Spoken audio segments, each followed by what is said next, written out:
Pernahkah kamu bertanya pada diri sendiri, mengapa ada orang yang bekerja sangat keras selama puluhan tahun tetapi hidupnya tetap pas-pasan?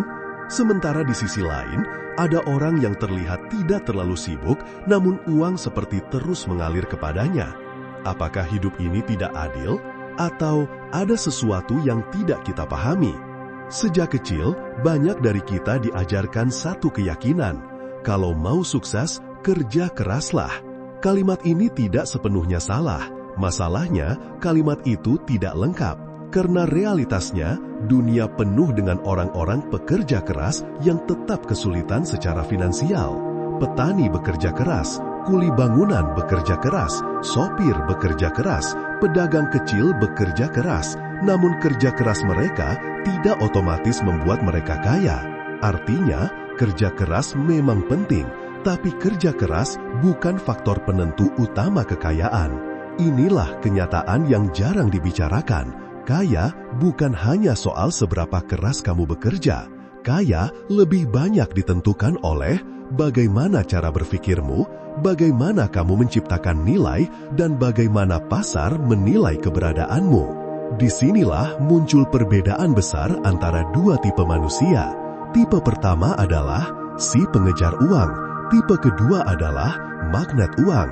Apa bedanya? Si pengejar uang selalu hidup dalam mode mengejar. Aku butuh uang. Aku harus cari uang. Aku harus kerja lebih keras.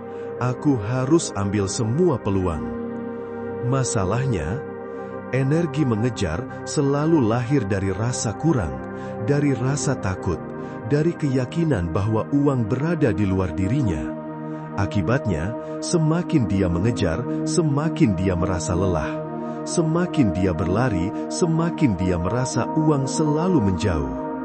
Sebaliknya, magnet uang berpikir berbeda. Dia bertanya, bagaimana caranya aku menjadi pribadi yang begitu bernilai sampai uang datang mencariku? Perhatikan perbedaan ini.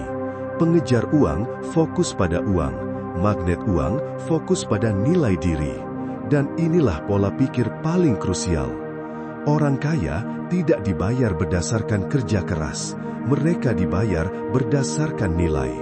Coba pikirkan, mengapa seorang atlet profesional bisa dibayar miliaran?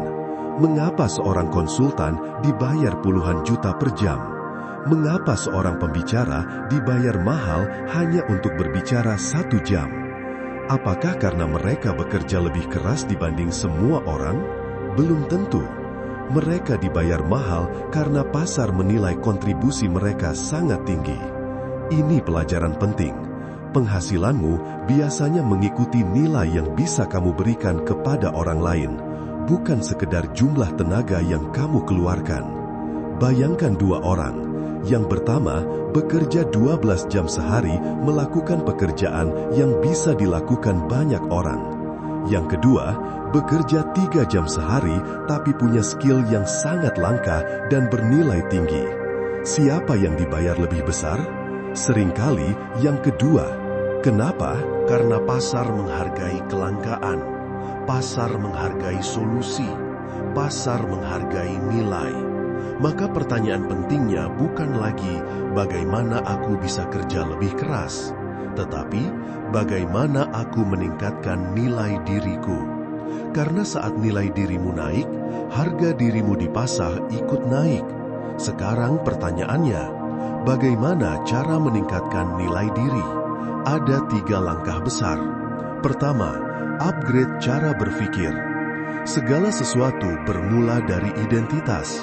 Jika dalam pikiranmu kamu merasa kecil, takut, selalu merasa kurang, maka keputusan-keputusanmu juga akan lahir dari ketakutan. Orang dengan mental kekurangan sering berpikir seperti ini, aku tidak mampu, aku terlalu tua, aku tidak punya modal, aku kalah dari orang lain. Pikiran seperti ini memenjarakan. Sebelum kaya secara finansial, seseorang perlu kaya secara mental. Mulailah bertanya, skill apa yang bisa ku pelajari? Masalah apa yang bisa ku selesaikan? Nilai apa yang bisa ku berikan? Pertanyaan seperti ini mengubah fokusmu dari korban keadaan menjadi pencipta peluang. Kedua, bangun skill bernilai tinggi. Dunia modern memberi hadiah besar kepada orang yang punya skill. Skill menjual, skill komunikasi, skill negosiasi, skill leadership, skill digital. Semakin besar masalah yang bisa kamu pecahkan, semakin besar nilai ekonomimu. Banyak orang ingin penghasilan naik, tapi enggan belajar. Mereka berharap hasil berubah tanpa meningkatkan kapasitas. Itu mustahil. Jika ingin penghasilan level 10, kapasitasmu tidak bisa tetap level 3. Kamu harus bertumbuh, karena uang seringkali mengikuti kapasitas. Ketiga, bangun reputasi dan kepercayaan. Pasar mencintai kepercayaan. Orang membeli dari orang yang mereka percaya. Peluang datang kepada orang yang dianggap kredibel, maka reputasi adalah aset. Cara bicaramu, integritasmu, konsistensimu, cara kamu memperlakukan orang, semua itu membangun nilai yang tidak terlihat, tetapi sangat mahal. Kadang orang tidak kehilangan uang karena kurang pintar. Mereka kehilangan peluang karena tidak dipercaya. Itulah sebabnya, karakter juga bagian dari kekayaan. Semakin dipercaya, semakin besar peluang datang. Lalu ada satu hal yang sering tidak disadari banyak orang. Uang memiliki sifat seperti energi. Ia cenderung mengalir ke tempat yang produktif, ke tempat yang mampu mengembangkannya. Jika kamu terus hidup dalam pola konsumtif, boros, impulsif, uang sulit bertahan. Namun jika kamu menunjukkan kedewasaan finansial, mengelola uang dengan bijak, berpikir jangka panjang, maka kapasitasmu untuk menerima kekayaan ikut membesar. Ini seperti wadah. Kalau wadahmu kecil, isi besar pun akan tumpah. Banyak orang diberi rezeki besar, tetapi tetap miskin karena wadah mentalnya kecil. Karena itu, jangan hanya fokus memperbesar penghasilan, perbesar juga kapasitas dirimu.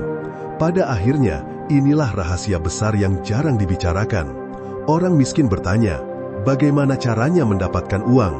Orang kaya bertanya, menjadi siapa aku agar uang datang kepadaku? Pertanyaan kedua jauh lebih kuat, karena ia berfokus pada transformasi diri, bukan sekadar hasil. Saat dirimu bertumbuh, saat nilai dirimu naik, saat kapasitasmu membesar, pasar mulai melihatmu berbeda. Peluang mulai mendekat, relasi baru muncul, penawaran baru datang, dan perlahan, kamu berhenti mengejar uang.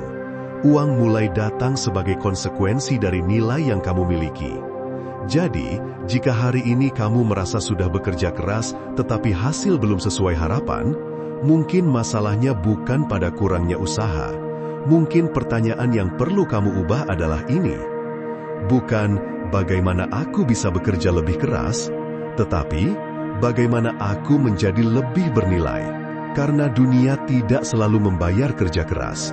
Dunia membayar nilai. Dan saat kamu menjadi pribadi bernilai tinggi, kamu tidak lagi sekadar mencari peluang. Peluang yang akan mencarimu. Ingat baik-baik, jangan habiskan hidup hanya menjadi pengejar uang.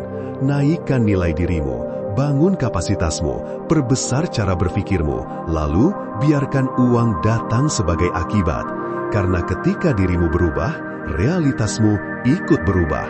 Dan mungkin, langkah pertama menuju kekayaan bukanlah bekerja lebih keras, melainkan menjadi pribadi yang lebih bernilai daripada dirimu yang sekarang.